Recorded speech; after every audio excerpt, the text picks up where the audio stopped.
करेंगे अगली बड़ी खबर की ओर, जो भोपाल से ही आपको बता रहे हैं। बता दें कि नए साल की शुरुआत आंदोलन से हो रही है। 6 जनवरी को बिजली कर्मचारी बड़ा प्रदर्शन करेंगे। संगठन अपनी मांगों को लेकर विरोध जताएंगे।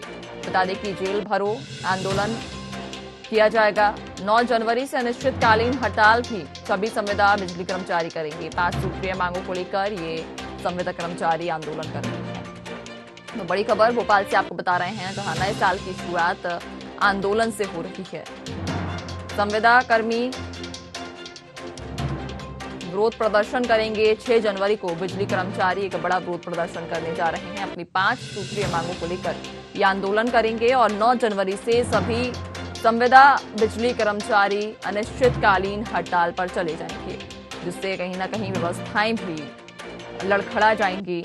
संगठन अपनी मांगों को लेकर विरोध जताएगा। 9 जनवरी से अनिश्चितकालीन हड़ताल करेंगे सभी कर्मचारी और 6 जनवरी से सभी बिजली कर्मचारियों का आंदोलन शुरू हो रहा है।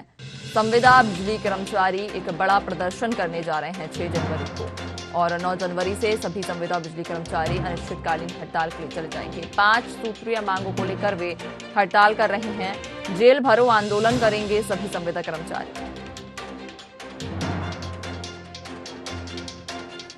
बड़ी खबर आपको भोपाल से बता रहे हैं, जहां 6 जनवरी से संविदा बिजली कर्मचारी बड़ा प्रदर्शन करेंगे। 6 जनवरी को वे एक बड़ा प्रदर्शन करेंगे। अपनी 5 सूत्रीय मांगों को लेकर जेल भरो आंदोलन करेंगे और 9 जनवरी से वे अनिश्चितकालीन हड़ताल पर बैठे जाएंगे। बता दें कि संविदा बिजली कर्मचारियों की 5 सूत्रीय मांगे हैं, जिनके लिए वे प्रदर्शन करेंगे 6 जनवरी को। उसके बाद 9 जनवरी से अनिश्चितकालीन हड़ताल पर बैठेंगे।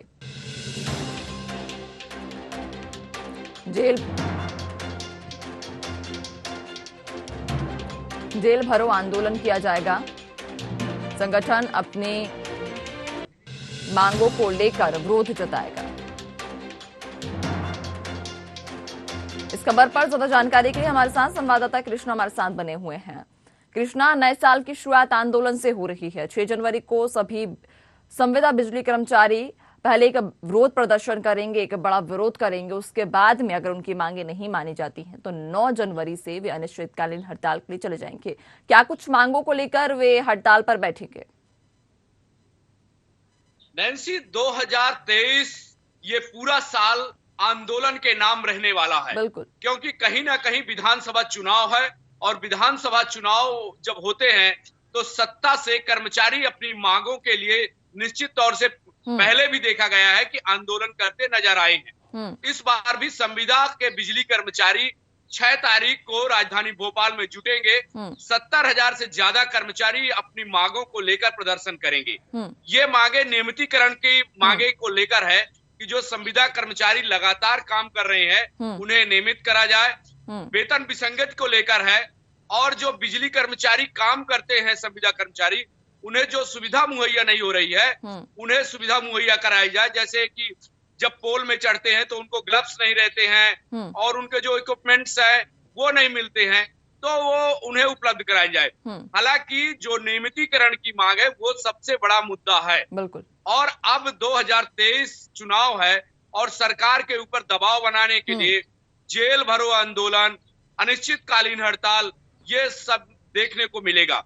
अभी हाल ही में जो संविदा स्वास्थ्य कर्मचारी हैं वो लगातार आंदोलन कर ही रहे हैं और उनका 18वां दिन हो गया है लगातार आंदोलन करते हुए।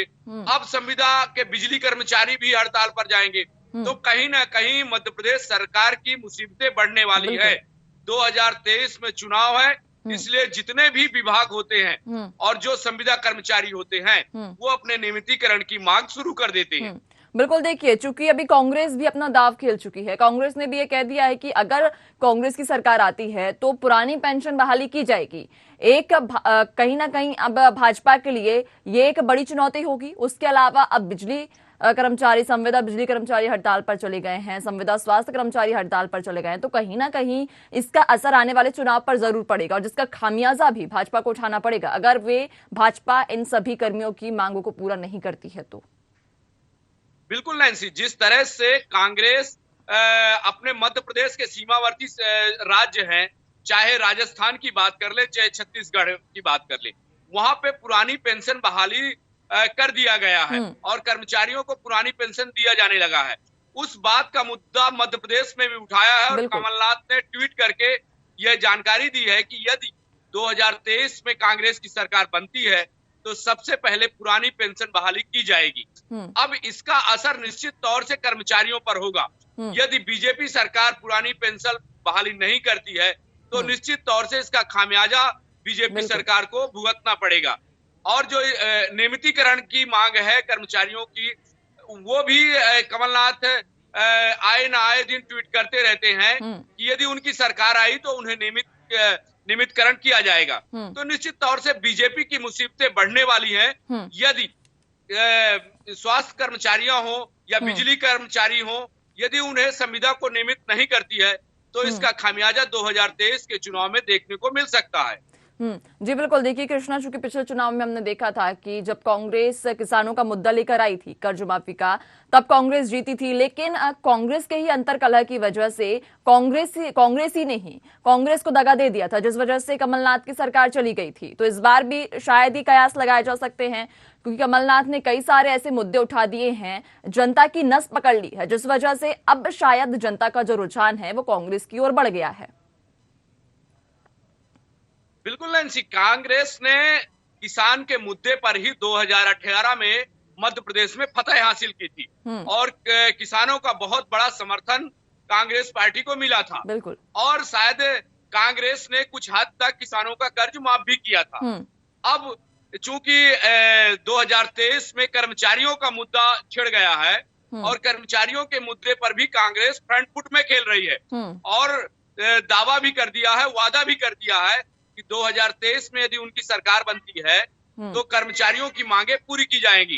तो कहीं ना कहीं किसान, कर्मचारी, व्यापारी, इन सब मुद्दों पर सरकार को घेरने की रणनीति पूरी तरह से कांग्रेस बना रही है कि यदि इन मुद्दों पर 2023 में यदि सरकार आती है तो उन मांगों को पूरा किया जाएगा और इन्हीं कारण से कहीं ना कहीं जनता के बीच में अपनी जगह बना सकती है कांग्रेस। अब देखना होगा कि जनता का मूड क्या रहता है। 2023 के पहले क्या बीजेपी कोई मास्टर स्ट्रोक खेलती है जिसके कारण जनता का रुझान बीजेपी की ओर आ जाएगा।